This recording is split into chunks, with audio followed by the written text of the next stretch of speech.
여러분 안녕하세요. 빌름 목사의 빌목입니다. 얼마 전에 유튜브를 했었죠. 했는데 조회수가 너무너무 안 나왔어요. 그래서 중단했어요. 책도 썼어요. 몇 년 전에. 역시 잘 팔리지를 않았어요. 그래서 그런가 보다 하고 지냈는데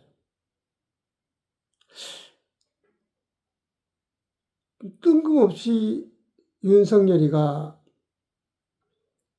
계엄령을 때리고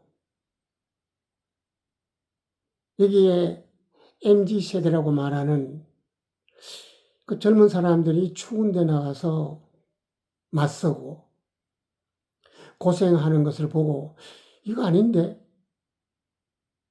이거 어떻게 해야 하나? 라고 생각하던 중에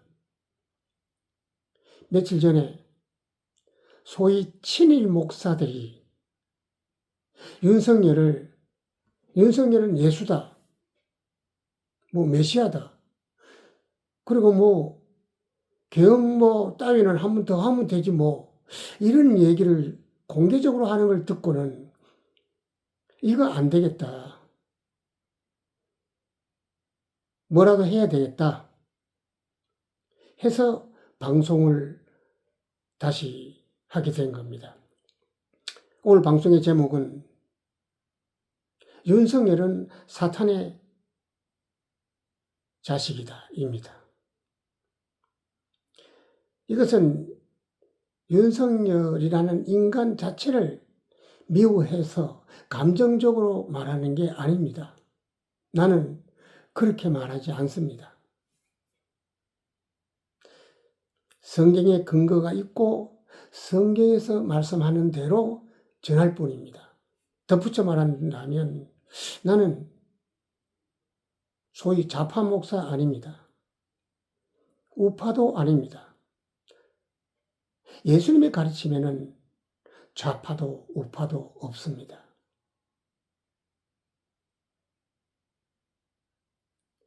굳이 교단이 어디에 소속되어 있냐고 말한다면 보수 교단에 속해 있다. 그러나 나는 보수 아닙니다. 진보도 아닙니다.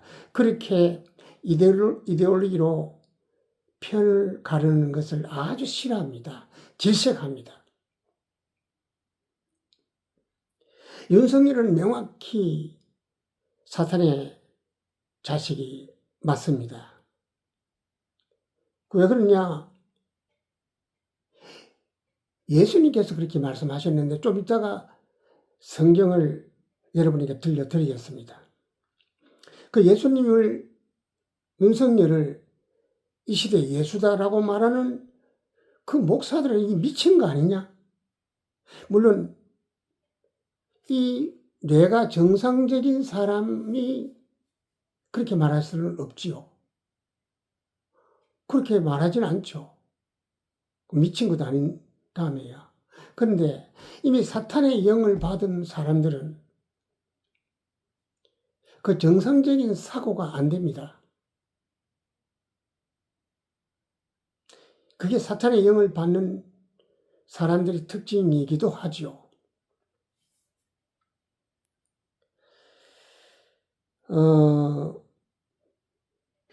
아까도 말했다시피 예수님의 말씀에는 좌파도 우파도 없다고 했습니다. 진리냐 아니냐, 옳음이냐 그름이냐. 그럼 그 기준은 어디 있느냐? 예수님의 말씀에 있습니다. 물론 교회를 다니지 않는 사람 입장에서 보면 뭐야? 라고 생각할 수 있지만 적어도 교회를 다니고 기독교 신앙을 가지고 있다면 예수님의 말씀을 기준으로 평가하고 생각해야 되잖아요. 그런데 윤석열이가 예수라고? 미쳐도 보통 미친 거 아니죠. 예수님은 이 사탄에 대해서 정의를 아주 쉽게 하셨어요. 그 예수님 말씀은 뭐 어렵고 빙빙 돌리고 뭐 이렇게는 하지 않아요. 그 대부분의 목사들의 설교가 어렵고 뭐 그런데 그렇지 않아요. 성경은 매우 단순하고 쉽습니다. 일단 요한복음 8장 44절을 혹시 성경을 가진 분이 있으면 같이 읽었으면 좋겠습니다. 요한복음 8장 44절입니다. 예. 거기에 보면 예수님이 그 당시에 하나님을 믿고 성경을 가르친다고 하는 요새로 치면 목사지요. 목사나 신학자들에게 이렇게 말씀합니다. 너희는 너희 애비 마귀에게서 태어났다라고 이미 명토바가 말씀하십니다. 너희는 너희 애비 마귀에게서 태어났다. 그들은 정말로 신앙생활을 잘하는 사람들입니다. 그리고 스스로도 잘하고 자칭 타칭 신앙생활을 매우 잘한다고 생각하는 종교생활의 1등인 사람들입니다. 우등생들이죠. 그런 사람들을 향해서 예수님이 너희는 너희 애비 마귀에게서 태어났다라고 너희는 마귀의 자식이야 라고 말씀하십니다. 또 무엇을 그렇게 근거로 말씀하시는가? 너희는 마귀의 탐욕을 쫓아 행하고자 하기 때문이다라고 말씀합니다. 그러니까 뭐냐 하면 여기에서 마귀의 특징이 나오는데 마귀의 특징은 뭐 좌파 우파가 아니고 성경에는 탐욕을 쫓아 탐욕을 가진 자를 말합니다. 탐욕.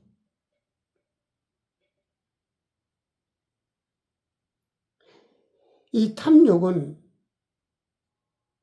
무분별한 분노와 같아요.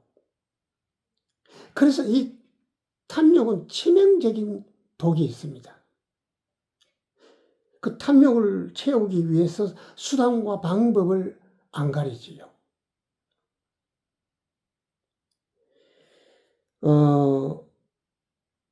이 예컨대 히틀러라든가 뭐 독재자들이 많이 있습니다. 그들은 그 탐욕의 포로가 된 자들입니다. 사탄은 무분별한 그 탐욕을 절제할 수 없는 그 탐욕의 노예가 되어버린 사람으로 살게 만듭니다. 그러니까 사탄은 탐욕을 쫓아 살게 하는 근원이에요. 영이에요. 이 사탄의 영을 받으면 탐욕을 쫓아 살게 됩니다. 이 탐욕의 포로가 되면 체면, 양심 이런 따위는 아예 모르는 인간이 되어버립니다. 그 사탄의 자식이 되어서 그냥 미친 듯이 사는 거예요. 그러니까 종교든 정치든 뭐든 간에 오직 자신의 탐욕을 채우는 도구로만 사용합니다. 양심이나 부끄러움 따위는 아예 없지요. 그런 걸 모릅니다. 그 왜 탐욕을 쫓아서 사는 인간이 되었나? 탐욕을 추구하는 인간이 되었나? 예수님이 말씀하시는 겁니다. 너는 너희 애비 마귀에게 태어났다. 왜? 마귀의 탐욕을 쫓아 살기 때문이다. 그러니까 교회 평수 늘리는데 전력을 기울고 교인 숫자 늘리기에 뭐 수단과 방법을 가리지 않고 온갖 불법 저지르는 이런 일들은 그가 서로 목사를 하더라도 사단의 자식이 맞죠. 목회를 탐욕을 채우는 도구로서 사용할 뿐이죠.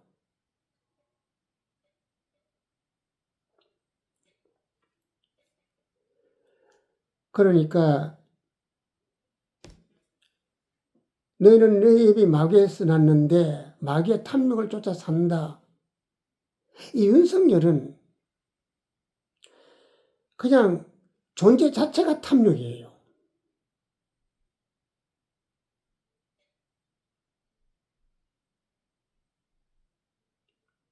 그 마누라와 더불어서 오직 욕심을 채우는데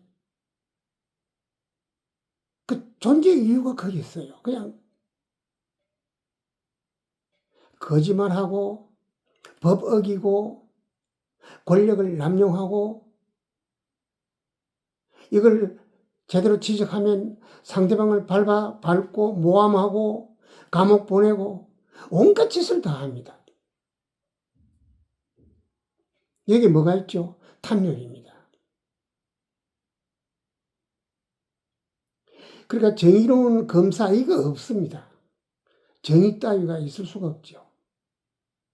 어차피 대통령으로 선출되었다면 민족을 위해서 뭘 좀 그래도 나도 뭘 그래도 보람 있고 의미 있는 일 해보자 이거 없습니다. 그냥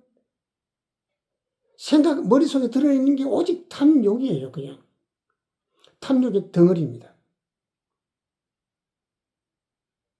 눈에 보이잖아요. 그렇게 사는 게 바보가 아닌다면 다 보이죠. 그런데도 이런 탐욕의 덩어리를 예수님에 비교하는 이런 목사들이 이게 사람입니까? 너는 너희 애비 마귀에게 났으니 마귀의 탐욕을 쫓아 살고자 하느니라. 왜 탐욕을 쫓아 사는 걸까요? 진리가 없기 때문이다라고 그 다음에 근거를 말씀하십니다. 이 진리라고 하는 것은 예수님이 우리에게 말씀하신 신앙의 핵심입니다. 예수님은 종교생활 열심히 해라, 11조 열심히 해라, 이렇게 말씀 안 하셨어요. 내가 너희에게 새 계명을 준다. 첫 번째로 마음을 다하고 뜻을 다하고 성품을 다하고 목숨을 다하여 주 너의 하나님을 사랑하고 그 하나님을 사랑하는 것을 어떻게 표현하라고 이웃을 내 몸과 같이 사랑하는 것으로 표현해라. 그러니까 두 가지예요. 하나님을 사랑하고 신앙이 좋다고 한다면 오케이, 좋아. 그럼 저 사람 하나님을 잘 믿는 사람이네? 신앙이 참 좋은 사람이네? 그것을 뭘로 표현할 수 있다고요? 그 증거가 뭐라고요? 이웃을 내 몸과 같이 사랑하는 것으로 표현된다는 것이면 딱 두 가지입니다. 이게 어렵나요? 이거 어렵지 않아요. 어렵게 설교할 이유도 없어요. 그게 진리의 핵심이에요. 그런데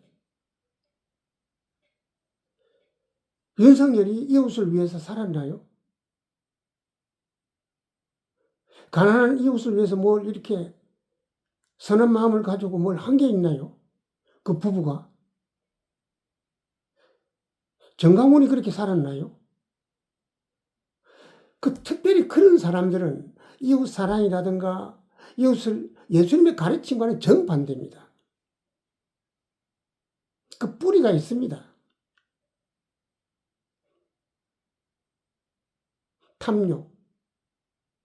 탐욕을 채우고 탐욕을 쫓아 살고 큰 대형 교회가 되고 외제차 타고 다니고 사람들이 와, 대형교회 목사님이야?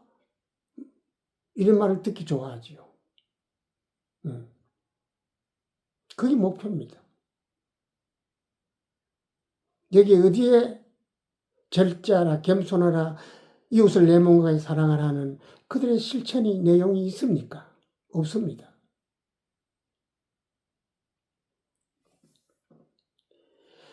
너희는 너희 애비 마귀에게 났으니 마귀의 탐욕을 쫓아 살고자 하느니라. 왜? 진리가 없기 때문에. 예수님의 가르침을 들으려고 안 합니다.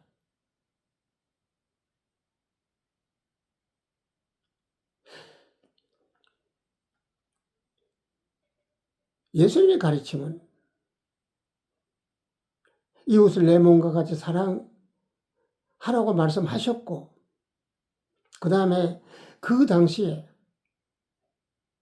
나 종교인이야, 나 성경을 잘 가르친 사람이야, 거들먹거리는 바리새인에게 이렇게 설명도 하지요. 선한 사마리아인을 예를 들기도 했습니다. 그렇습니다.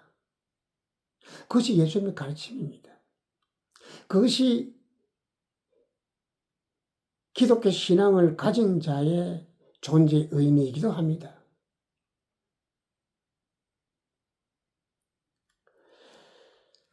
성경에서 죄를 뭐라고 할까요? 우파, 좌파가 죄일까요? 성경에 그런 거 없습니다. 그 정신 나간 목사들이 한 얘기입니다, 그게. 루라이트가 말이 됩니까, 그게? 성경에서 죄는 욕심이 잉태한 즉 죄를 낳고 죄가 장성하면 사망을 낳느니라. 누구나 무엇을 소유하고 싶지요. 그 모든 소유욕 자체가 죄는 아닙니다. 성경의 아브라함도 야곱도 부자였습니다. 예수님의 제자들 중에도 초대교회 때 부자로 사는 사람도 있었습니다. 근데 그들은 어떻게 했죠? 이웃을 사랑하고 이웃에게 나누어 주면서 살았어요. 그렇게 살았어요. 그러니까 성경은 철저하게 탐욕을 절제하는 데 목표가 있습니다. 그 신앙의 목표예요.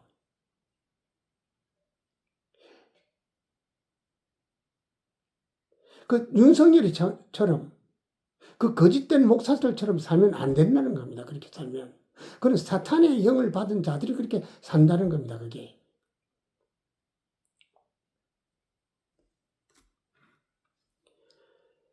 그래서 진리가 없기 때문에 진리를 알지 못하기 때문에 진리를 알려고 안 하기 때문에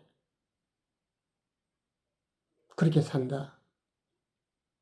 진리가 없고 진리에 서지 못했다라고 설명합니다. 진리에 서지 못했다고 하는 것은 진리에 지배당해서 진리의 가르침을 쫓아 살지 않는다는 뜻입니다. 아예 진리 따위는 듣기 싫은 거예요. 도대체 성경 어디에 이승만, 박정희, 전두환, 이명박 이런 부패한 권력자를 쫓아 살으라고 하는 대목이 있습니까? 없습니다.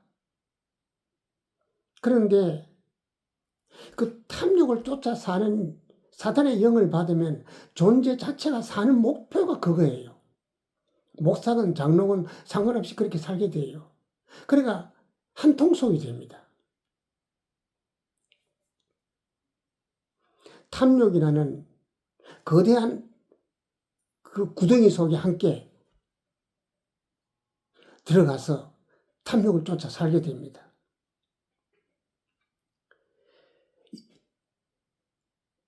그러니까 지금 이 정부에서 하는 거 보면 윤석열 정부가 딱 성경에서 말하는 그 바벨론과 너무나도 흡사합니다.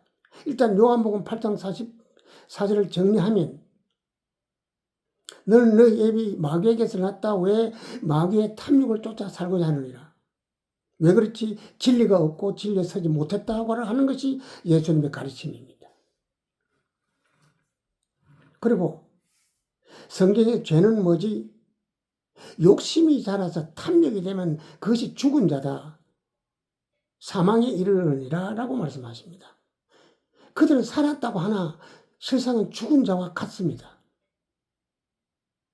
사탄의 영을 받으면 죽은 자지요.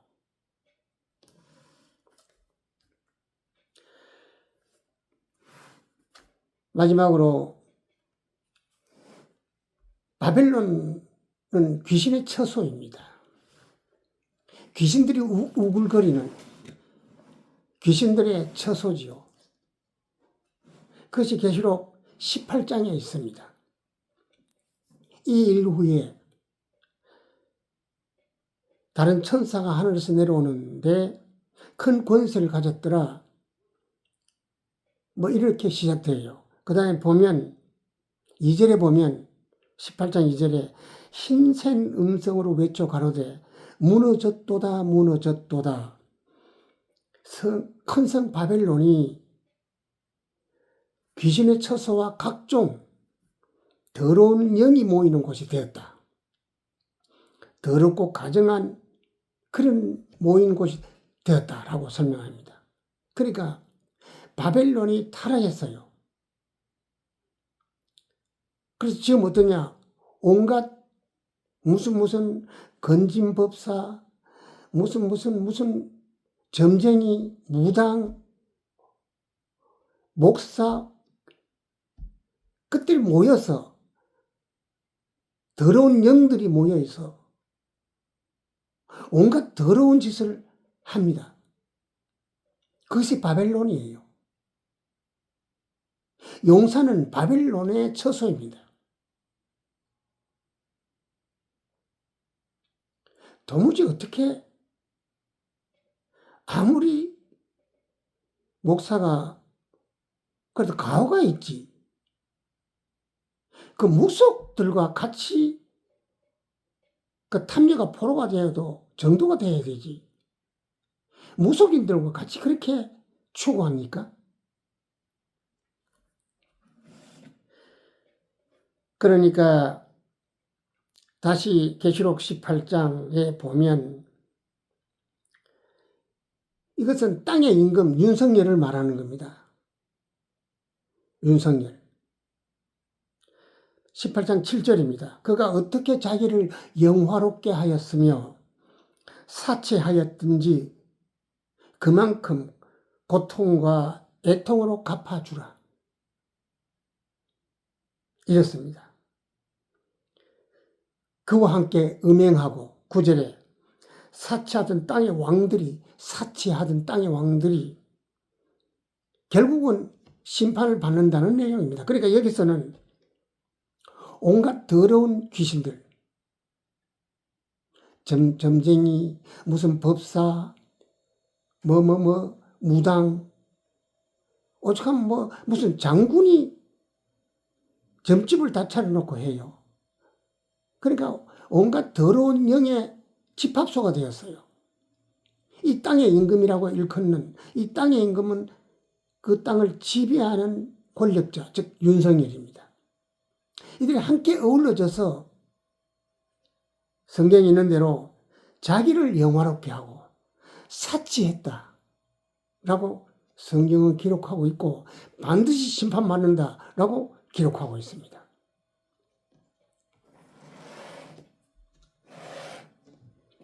오늘 급하게 방송을 켰습니다. 말씀을 좀 정리합니다.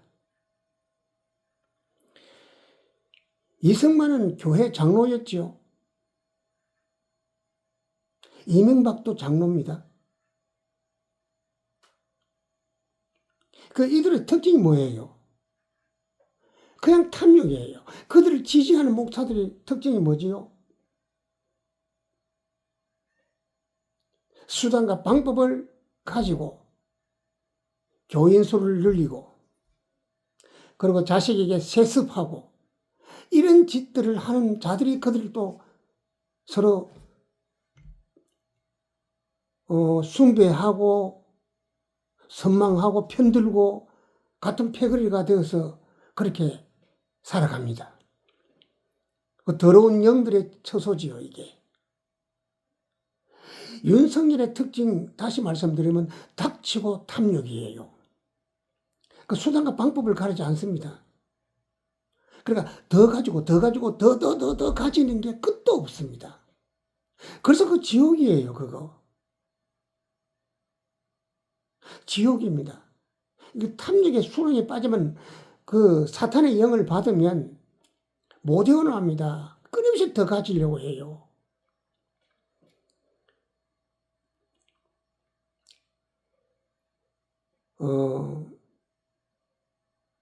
우리가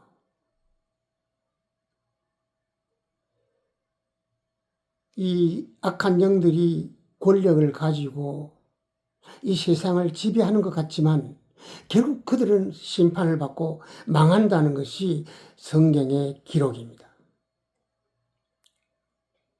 추운데 고생하시는 젊은 사람들, 그리고 이 시대에 불안하고 마음 졸이는 여러분들, 조용히 함께 기도하기를 소망합니다. 감사합니다. 방송 마칩니다.